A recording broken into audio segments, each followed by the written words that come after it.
Olá, irmãos. Vamos à nossa aula de História do Pensamento Cristão 1, do Seminário Teológico Presbiteriano Reverendo Ashbel Green Simonton. Bom, nós estamos falando nesse semestre sobre esse período da história patrística, né, que é uma longa história, mas nós estamos nos dedicando nesse momento ao período inicial. E aí a gente já discutiu nas nossas aulas anteriores sobre o conceito de patrística, patrologia, falamos sobre a diferença entre história do pensamento cristão, né, ou pensamento cristão sobre a história, falamos sobre a diferença entre história da igreja e história eclesiástica, certo? Mostrei também a periodização histórica desse período patrístico, falando sobre as escolas orientais, as escolas ocidentais, certo? E hoje a gente vai trazer um exemplo de uma literatura que é considerada como parte dos pais apostólicos, certo? Nós vamos tratar de Clemente de Roma. Eu não sei se você já ouviu falar nele, mas é sobre esse autor cristão que a gente vai trabalhar nesse momento. O nosso diálogo aqui será um diálogo tanto com a teoria literária quanto com a linguística, certo? Na realidade, eu estou tratando o escrito de Clemente, eu vou dizer qual vai ser daqui a pouquinho, como documento histórico, certo? E eu vou aplicar uma metodologia de análise a esse documento. No caso, a metodologia que eu vou trabalhar com vocês nesta aula é a análise do discurso proposta pela professora Eni Orlandi, tá bom? Em seu livro Análise de Discurso, Princípios e Procedimentos, tá certo? Então a gente vai conhecendo a obra de Clemente, né, com o objetivo da gente conseguir diferenciar um escrito apostólico de um escrito apologista, né, por exemplo.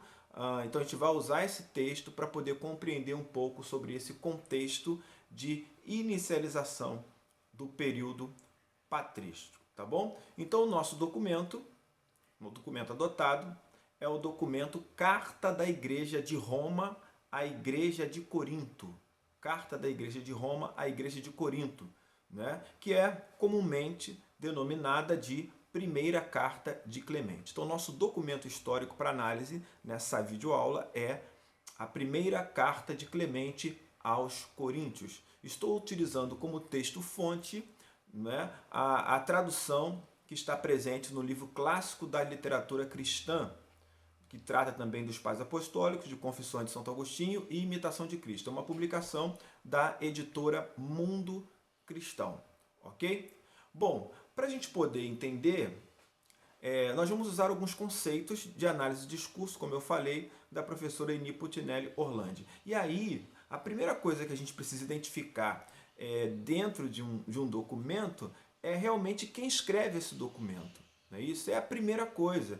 Quem é o sujeito locutor desse documento, certo? Ou desse discurso, tá bom? Muito bem. A professora Eni Orlandi, ela conceitua sujeito locutor como o emissor do discurso, certo?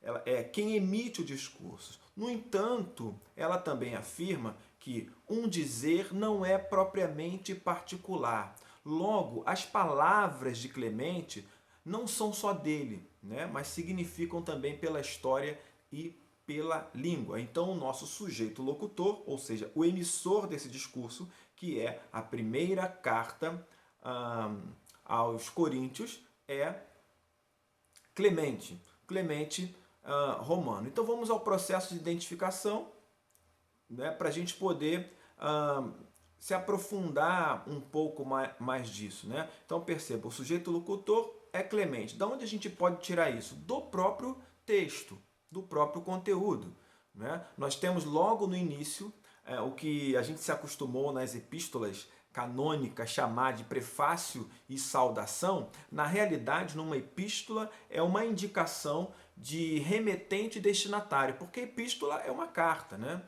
Você pode procurar também, segundo a teoria literária, o que seria um gênero epistolar, um gênero literário epistolar, para você compreender isso que eu estou dizendo. Então, dentro desse gênero literário epistolar, nós temos informações sobre o remetente e o destinatário. Né? No texto bíblico, você está acostumado a ver isso como sendo prefácio e saudação. Então, você vê lá na carta de Clemente o seguinte: a igreja de Deus que vive no exílio em Roma, para a igreja de Deus exilada em Corinto, para vocês que são chamados e santificados pela vontade de Deus por meio de nosso Senhor Jesus Cristo, que a graça e paz em abundância da parte do Deus Todo-Poderoso estejam com vocês por meio de Jesus Cristo. Eu sei que você, nesse momento, acabou de lembrar, né, do prefácio e saudação da Epístola de Paulo aos Romanos. É muito similar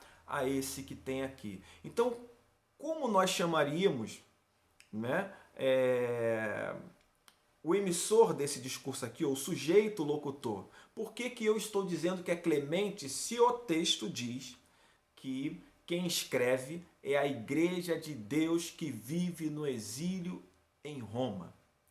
Né? Foi a igreja de Deus, ou seja, a igreja de Roma que escreveu para a igreja de Corinto, ou foi o chamado Clemente Romano que escreveu para a igreja de Corinto? Quem de fato é o sujeito locutor? Né? Eu digo já previamente que foi Clemente, eu vou explicar por quê daqui a pouquinho. Mas vamos lá, vamos destrinchar um pouco mais essas questões. Nós precisamos saber, se foi Clemente que escreveu, quais seriam as informações que nós temos sobre a identidade de Clemente. Né? Essas informações só vão aparecer a partir do século II depois de Cristo.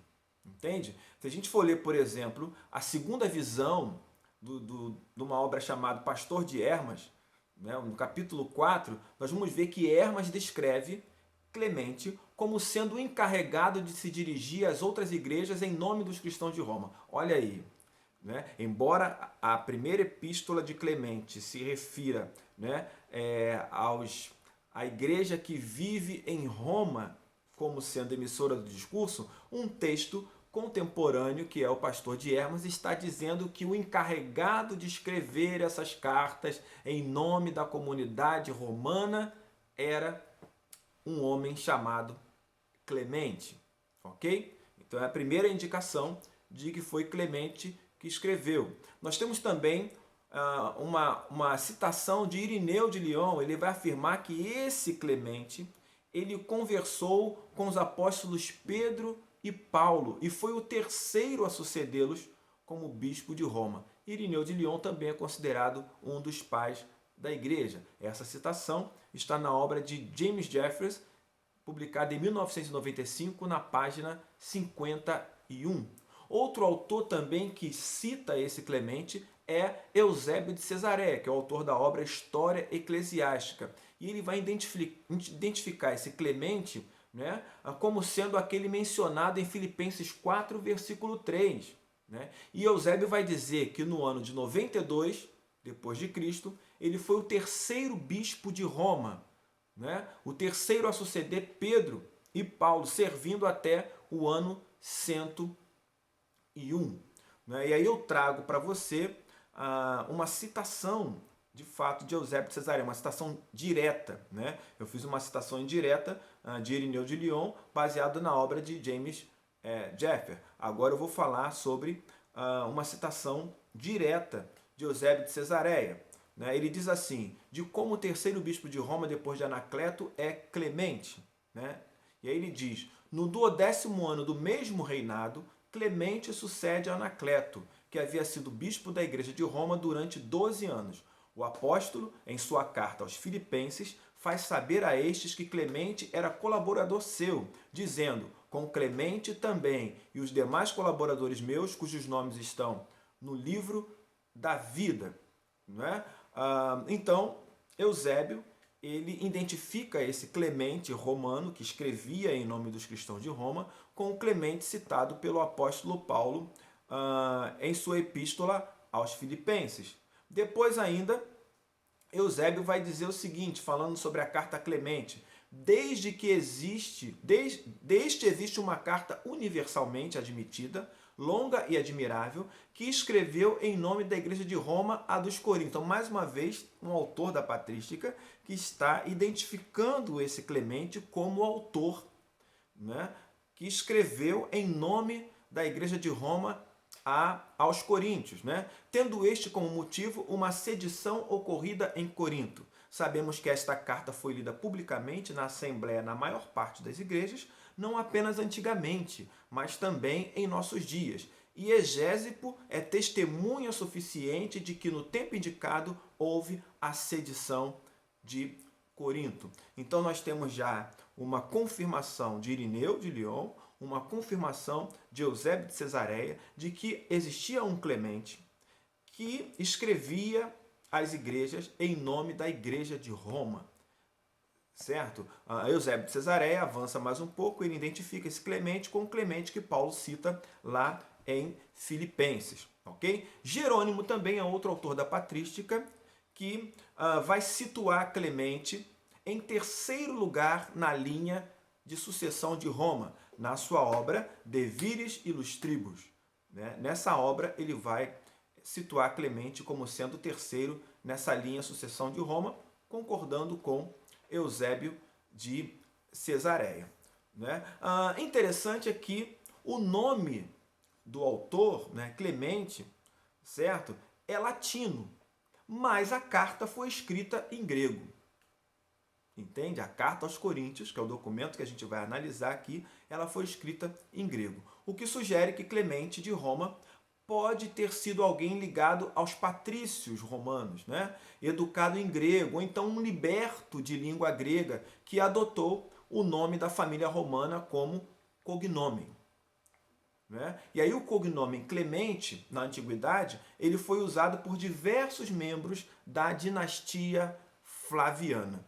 Então Clemente era um dos cognômios mais populares entre os componentes do exército romano também, no começo do Império. Né? E pode sugerir também que esse autor da carta aos Coríntios, né? Essa carta de São Clemente, tivesse uma origem militar. Então são possibilidades. Né? Falei sobre a primeira possibilidade, esse Clemente romano, ele ser realmente o Clemente que Paulo cita na sua epístola aos Filipenses. Né? Dele ter sido realmente o terceiro na linha sucessão do bispado em Roma, dele ter pertencido à casa dos Flávios, né? Ou sendo realmente alguém que tivesse sido adotado ou que tivesse um laço consanguíneo com a dinastia flaviana, ou um liberto dessa casa dos Flávios, já que um liberto também usava esse cognome. E outra hipótese seria alguém ligado ao exército romano. Então, todas essas possibilidades sobre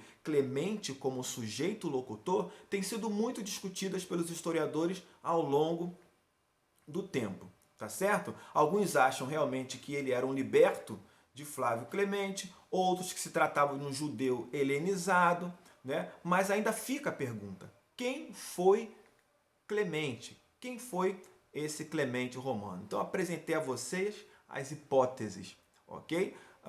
E assim, a gente não tem ainda, dentro da história, um fechamento, né, sobre isso. Nós temos muitas hipóteses e defesa dessas hipóteses. O fato é que existe uma literatura dentro da própria patrística, que é bem próxima à produção de Clemente, que o identifica como alguém que escrevia em nome da Igreja de Roma para outras comunidades, certo? Logo, esse Clemente, que era um bispo, ele é reconhecido como o autor da epístola aos Coríntios, embora essa epístola, no que a gente chamaria de prefácio e saudação, que na realidade não é prefácio e saudação, mas informações sobre remetente e destinatário, embora esteja ali sendo assinado como a Igreja de Roma.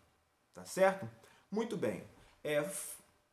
Chegamos à conclusão, então, sobre essa questão do sujeito locutor ou do emissor do discurso. O nosso próximo passo, então, é identificar quem é o sujeito interlocutor ou quem são os interlocutores, né, desse discurso. E a professora Eni Orlandi ela vai conceituar os sujeitos interlocutores como os receptores ou aqueles a quem o sujeito locutor direciona o seu discurso. Então, quando eu trago o conceito de interlocutores, eu estou me referindo àqueles que vão receber o discurso de Clemente, aqueles que vão receber essa epístola de Clemente. Quem são essas pessoas? E mais uma vez eu volto ao documento. Porque o documento diz a Igreja de Deus que vive no exílio em Roma para a Igreja de Deus exilada em Corinto, para vocês que são chamados e santificados pela vontade de Deus por meio de nosso Senhor Jesus Cristo. Já está claro que essa epístola ela tem como público-alvo, como interlocutores, né, como receptores dessa mensagem, a Igreja de Corinto, certo? E aí eu quero que você entenda a pluralidade da comunidade cristã de Corinto. A gente cai num erro muito comum quando pensa essa comunidade cristã de Corinto como uma comunidade singular, porque você olha para os templos cristãos contemporâneos e você acaba projetando isso para a antiguidade. Mas na realidade não haviam templos cristãos na antiguidade, né?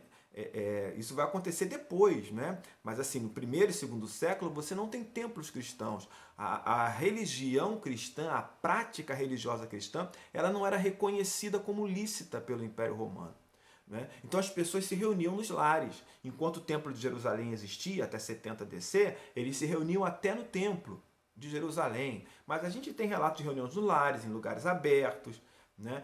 Alguns dizem eles se reuniam na catacumba. Isso é muito discutível também, porque as catacumbas eram lugar de visitação, porque as catacumbas eram locais pequenos para conter muita gente. Então é muito discutível isso também. Mas o fato é que se reunir nos lares era algo que já é comprovado historicamente, né, arqueologicamente, já é comprovado isso.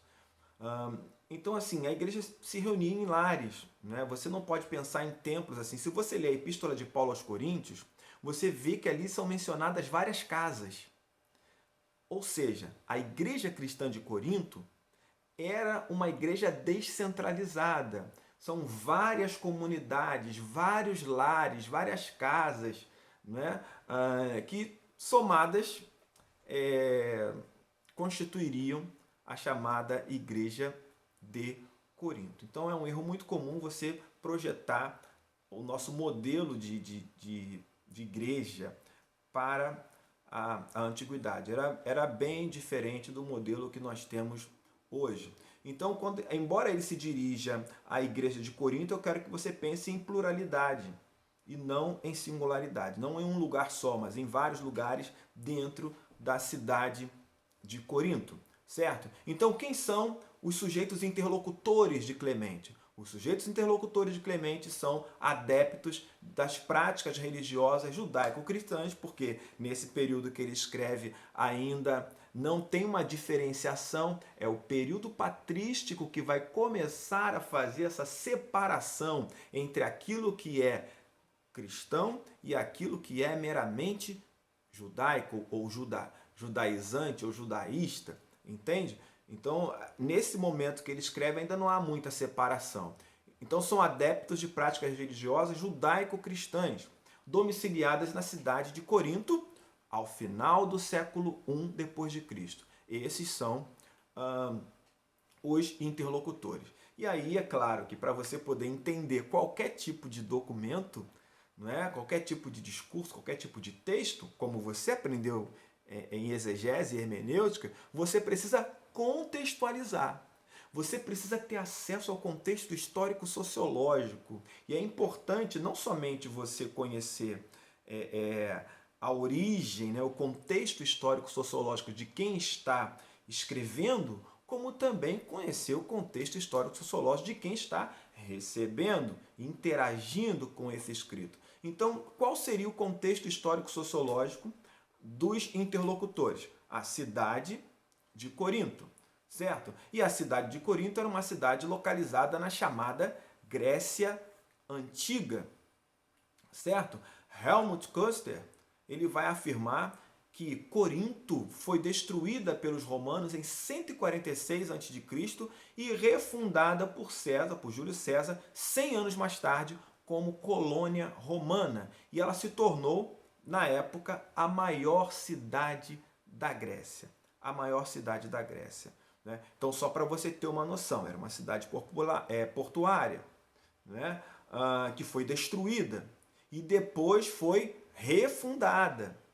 Certo? Refundada no sentido de que você arrasou com a cidade, agora você vai estabelecer o rito de fundação da cidade para transformar aquele território num território romano. E aí você começa um processo de urbanização, trazendo monumentos, trazendo edifícios, trazendo arquitetura romana, e não somente isso, trazendo também uma colônia romana. Quando você ouvir falar na palavra colônia, pense em povoamento. Então tem um grupo de romanos que se muda para a cidade de Corinto para viver ali.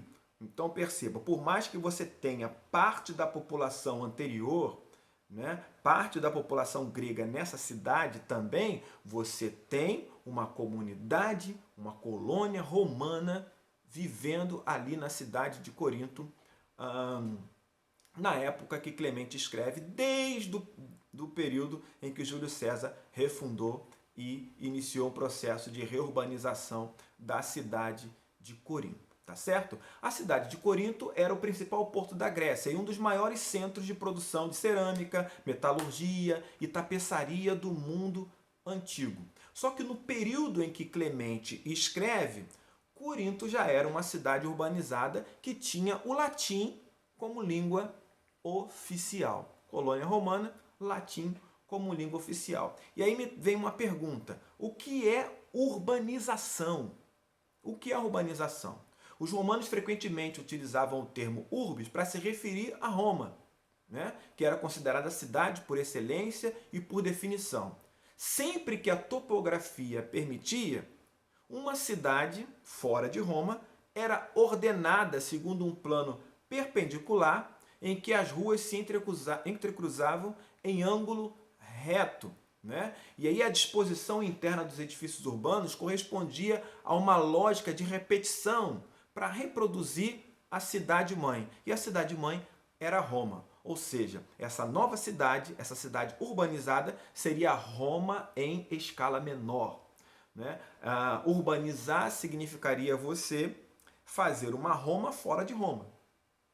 Entende? E quem vai conceituar assim é o historiador Norbert Roland, num livro chamado Roma, Democracia Impossível.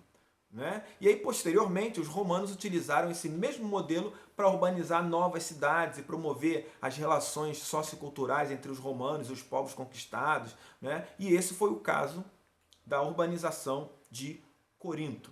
Né? Geralmente nós encontramos nessas cidades urbanizadas um fórum, um capitólio que vai abrigar Júpiter, Juno e Minerva, uma cúria para as reuniões do Senado local, do Conselho local, uma basílica para as sessões de tribunal e reuniões públicas. Então são elementos arquitetônicos aí dentro de uma cidade que foi urbanizada, transformada numa pequena Roma. Né? E o Norbert Roland vai chamar esse fenômeno de mimetismo arquitetônico e ele vai afirmar que ele contribuía para a unificação política e sociocultural dessas regiões que foram anexadas, ok? Então, se você for procurar layout,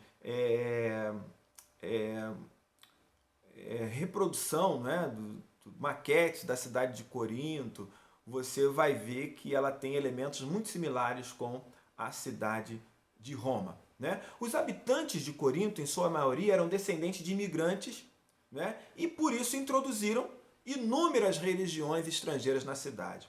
Então, Corinto era uma cidade também de diversidade religiosa, diversidade sociocultural, certo? Durante a ausência, por exemplo, do apóstolo Paulo à cidade de Corinto, ele mantinha contato com a comunidade através de epístolas e mensageiros. Ele utilizava elementos culturais judaicos, gregos e romanos, bem como a sua chamada autoridade apostólica para poder abordar questões éticas, morais, religiosas e problemas de organização social no interior dessa comunidade, certo? Então parece, quando eu leio a Epístola ao Clemente, que foi o mesmo método utilizado por Clemente de Roma, né? O mesmo método, ausente da cidade, ele escreve para tratar de questões éticas, morais, religiosas e problemas de organização social no interior dessa comunidade de Corinto. Tá certo?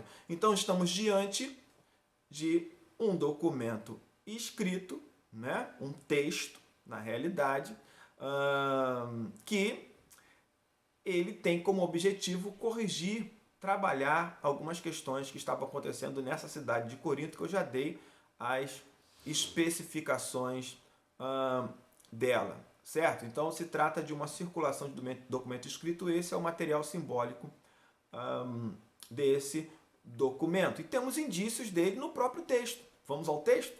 O texto diz assim: amados irmãos, escrevemo-vos o suficiente a respeito das decisões, ou seja, é um discurso escrito, tá? No próprio texto de Clemente dizendo isso, um texto que chega à nossa mão. Por que eu estou falando isso? Porque, claro, existem discursos que não são escritos.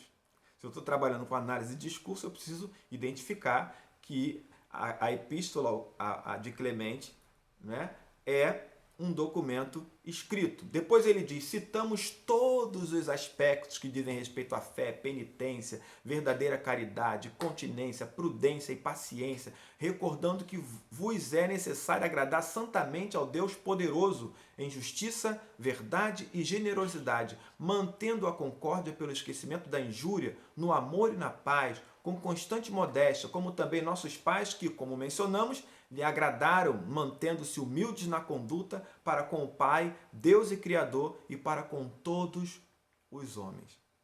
Certo? Um texto desse, né, muito parecido com um texto bíblico, talvez você esteja se perguntando, mas por que não, né? Por que não? Muito próximo do período de produção apostólico, né? Um texto considerado pela igreja e por pais da igreja posteriores a ele, e ao mesmo tempo fazendo uma ampla utilização do estilo literário bíblico epistolar, não é? É bem interessante isso, né? E aí se trata também de um discurso polêmico, né? Porque ele vai disputar o referente, interlocutores e locutores estão disputando o referente aí. Então vamos lá. A conclusão é que se trata de um gênero discursivo literário epistolar, como a gente já falou, e o próprio texto nos dá essa informação, como eu disse, né, mostrando remetente e destinatário. Né? Outro fragmento legal nesse texto que comprova isso que eu estou falando, está lá: enviamo-vos homens de confiança e prudentes, que desde a juventude até a idade mais avançada tiveram uma conduta irrepreensível entre nós e que servirão de testemunhas entre vós e nós. Está se referindo o quê? Às pessoas que vão levar a epístola de Clemente aos Coríntios. Entende? Os mensageiros que estão levando lá são pessoas que foram enviadas para trabalhar junto à comunidade.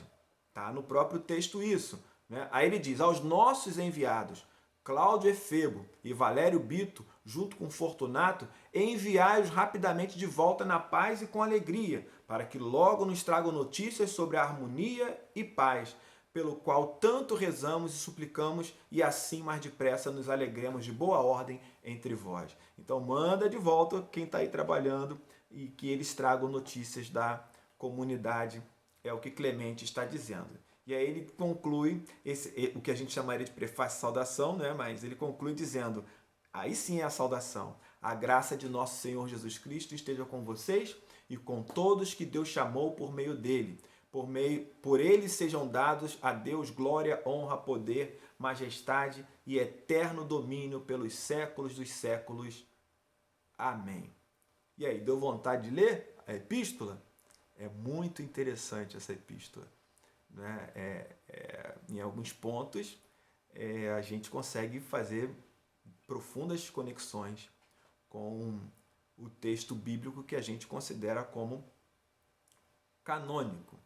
Ok? O próximo passo, então, seria a gente investigar a historicidade desse texto, qual a relação que ele tem com o mundo exterior no qual ele foi produzido. Certo? Então, esse texto envolve comunidades cristãs do século I DC, mais precisamente entre 60 e 97 d.C., nas cidades de Roma e Corinto. Então, é um texto que ele transita pelos dois contextos, tanto o contexto romano quanto o contexto coríntio. Certo? E a data entre 60 e 97. Como eu consigo datar um texto desse? Existem indícios dessa textualidade? Existem indícios do recorte temporal no texto? Existem. Então veja bem, vamos lá, mais um pedaço do texto. Mas, deixando os exemplos da antiguidade, passemos para os heróis mais próximos da nossa época. Olha a expressão que ele usa. Nossa época. Tomemos os nobres exemplos de nossa geração. Por causa da rivalidade e da inveja, os maiores e mais justos pilares foram perseguidos e combatidos até a morte. Lembremos-nos dos nobres apóstolos. Pedro, que por causa do perverso ciúme, não apenas uma ou duas vezes, mas com frequência suportou sofrimentos e assim, dando seu testemunho, partiu para o glorioso lugar que mereceu. Por motivos de rivalidade e discórdia, Paulo mostrou como ganhar o prêmio por meio da paciente resistência. Então percebam,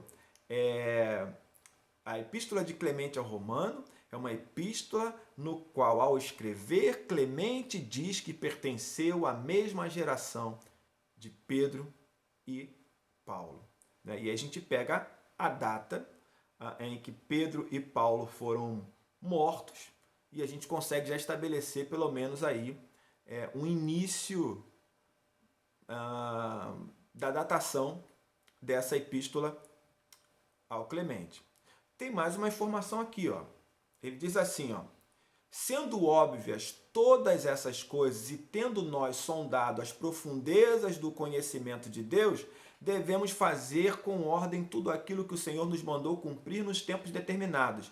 Mandou-nos oferecer os sacrifícios e celebrar o culto, não ao acaso ou desordenadamente, mas com tempos e horas marcadas. Foi ele quem fixou por sua decisão altíssima onde e quais ministros deverão fazê-lo, para que tudo fosse feito de forma santa, sendo aceito por sua vontade. Aqueles que fazem suas oferendas dentro dos tempos determinados são-lhe agradáveis e abençoados, já que seguem as determinações do Senhor e não pecam. Pois ao sumo sacerdote foram confiadas tarefas particulares, aos sacerdotes um lugar próprio, aos levitas certos serviços, e o leigo liga-se pelas ordenações exclusivas dos leigos. Né? E aí ele diz mais ainda à frente: nem por toda parte são oferecidos sacrifícios perpétuos ou votivos de expiação e remissão, mas apenas em Jerusalém. Olha isso. Olha isso. Ele fala sobre sumo sacerdote, sobre o levita, sobre sacrifícios que não são prestados em todos os lugares, mas que são prestados em Jerusalém de acordo com a ordem de Deus. Consequentemente, a gente consegue perceber que essa epístola provavelmente foi escrita antes da destruição do Templo de Jerusalém em 70 depois de Cristo. Porque pelas informações que ele está dando aqui, né, ainda estava funcionando o templo de Jerusalém. Ainda havia sumo sacerdócio, ofícios que vão desaparecer juntamente com o templo, porque não tem mais sentido isso na cultura judaica. Né? Nas outras culturas vão continuar existindo, mas na cultura judaica você perde a função do sumo sacerdote, você perde a função do sacerdote, né, do próprio levita. Você perde isso porque não existe mais templo. O templo foi destruído pelos romanos e ele não vai voltar. Ele não vai ser reconstruído como não foi até os dias de hoje. Percebe como é que dá para a gente ensaiar uma datação? Por que eu puxei para antes de 70, anos 60? Porque, pelo que o texto diz, o texto está funcionando. O templo está funcionando. Agora, rapaz, pensa comigo. né? É um texto provavelmente do primeiro século depois de Cristo. É um texto contemporâneo aos alguns escritos, talvez até mais antigo do que uns, do Novo Testamento. E a pergunta é, por que ele não foi integrado ao cânon? Por que ele não foi integrado ao cânon? Quando eu faço essa pergunta para você, eu não estou defendendo a integração dele, tá? Eu estou realmente questionando, levantando uma problemática em relação a isso. Aí você teria que ler o texto para chegar às suas conclusões e saber o porquê que a igreja deixou um texto desse de fora. Né? E ele diz assim, ó, e lá mesmo não se oferece em qualquer parte, está falando do templo ainda, mas apenas na frente do santuário sobre o altar. Percebe que ele está falando do templo mesmo? Né? Ele está descrevendo como o sacrifício é feito por ordem de Deus. Então esse seria um recorte temporal aí. Né? Eu diria que seria entre 60 para frente, né? Depois de Cristo. Certo? E o recorte espacial? Nós temos informações sobre o espaço, sobre o local no qual esse texto foi escrito, né? O local de onde emerge essa perícope. Será que eu tenho informações sobre isso? Não, o próprio texto ele já diz que foi escrito em Roma e para a comunidade de Corinto. Então, não tem muita coisa para a gente acrescentar a isso, né? Sobre o recorte espacial. Aí sobre o que fala o discurso? Ou seja, qual é o objeto do discurso de Clemente na sua epístola aos Coríntios? O próprio texto nos esclarece. Estamos escrevendo nesse tom, amados, não apenas para admoestá-los, mas também para lembrar essas coisas a nós mesmos, pois estamos na mesma arena, envolvidos na mesma luta. Por isso, devemos abandonar toda preocupação vazia e fútil e voltar-nos para a gloriosa e santa regra de nossa tradição. Abandonemos, assim, as opiniões vazias e tolas, voltando-nos para a gloriosa e santa regra da tradição, vejamos o que é belo, agradável e aceito aos olhos daquele que nos criou, fixemos a vista no sangue de Cristo e compreendamos o quanto é precioso aos olhos do Pai, pois, derramando-o por nossa salvação, ofereceu ao mundo inteiro pela conversão. Percorramos todas as gerações e aprendamos que de geração em geração o Senhor deu possibilidade de conversão àqueles que a Ele quiserem retornar. Ok? Então esse é o objeto de um discurso que é exortativo, né? É um discurso que procura motivar, é um discurso desencadeado por aquela confusão, né, que permanecia na igreja de Corinto desde a época em que Paulo escreveu a sua primeira epístola. Né? Parece que a cidade ela não aprendeu muita coisa de Paulo a Clemente. Né? Muito interessante a gente vê isso. Então, o elemento desencadeador desse discurso seria exatamente esse. Né? O Clemente ele vai explicitar ainda mais. Ele diz assim: amados, admitamos que, devido a súbitos e repetidos infortúnios e acidentes que sofremos, demoramos um pouco para voltar nossa atenção às desavenças entre vocês. Referimos-nos ao abominável e ímpio cisma que alguns sujeitos impetuosos e obstinados insuflaram até ele atingir tal grau de insanidade que a boa fama de vocês, noutros tempos, notória e cara a todos nós, caiu na mais grave degradação. Então, as comunidades de Corinto estavam divididas, segundo Clemente. Né? Estavam em cisma, segundo Clemente. E isso aí aconteceu também na época de Paulo. Né? Bem legal perceber que a igreja não conseguiu resolver os seus problemas internos, né? Entre Paulo entre o período de Paulo e o período de Clemente. Né? Como essas comunidades eram? O texto diz, né? O texto diz como elas eram. Ó. Vós todos ainda possuem sentimento de humildade, isentos de qualquer vaidade, mas dispostos a submeter-vos a submeter, dando com mais gosto do que esperando receber, contentando-vos com o que Cristo vos dava como alimento e meditando sobre suas palavras. Vós as guardavas com tanto cuidado no coração mesmo, enquanto tinham sofrimentos pairando diante dos vossos olhos. Ou seja, uma comunidade crente, devota, entende? Mas que estava num período de cisma, num período de crise, num período de enfrentamento intenso ali quando Clemente ele escreve a sua epístola, né? Ele diz assim, ó, uma paz profunda e abençoada comunicava-se a todos e um desejo insaciável de prática o bem, assim como a plena efusão do Espírito Santo eram produzidos em todos, né? E por aí vai. Né? Também características da época de Paulo, né? Porque Paulo, quando ele escreve aos Coríntios, e por mais que ele critique essa divisão, essa celeuma toda, ele diz, mas não falta nenhum dom em vocês, né? Não falta nenhum dom. Paulo ele enfatiza também a piedade da igreja, né? O crescimento da igreja no reino. Clemente fala sobre uma igreja fraterna que luta pela fraternidade, pela misericórdia, pela conscienciosidade, pela salvação, todos os dias, né? Dia e noite, ele diz aqui.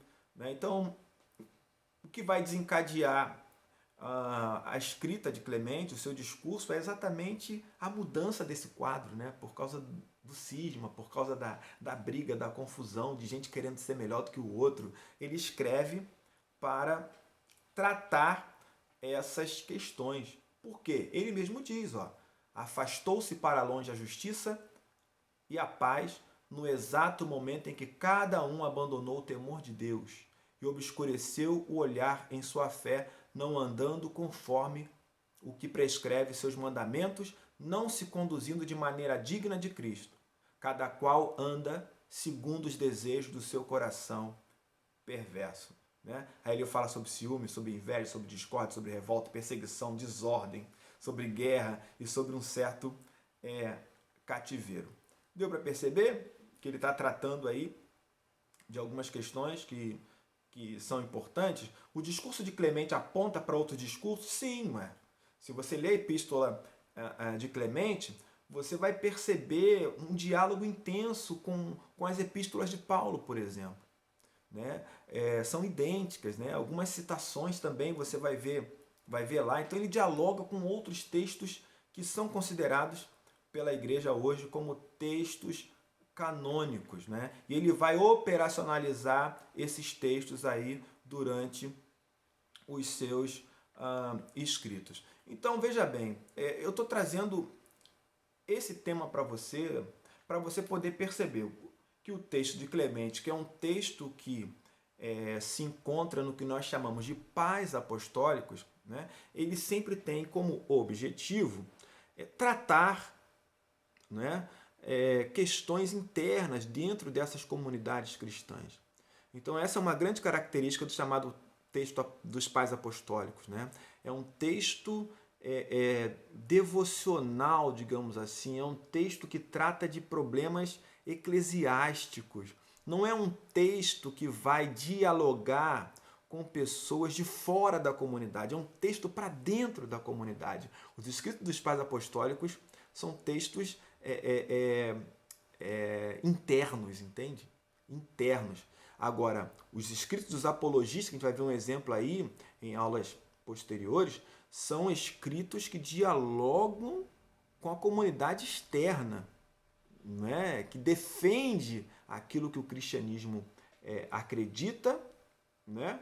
Contra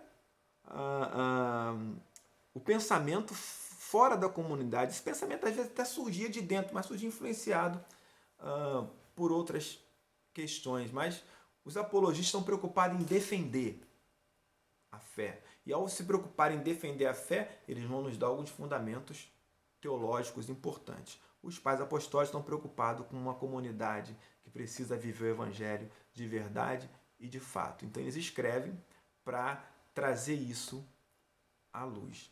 Né? Eu costumo dizer que se você quiser realmente entender alguns conceitos básicos, né, sobre igreja e tal, você tem que ler esses textos para você poder se familiarizar.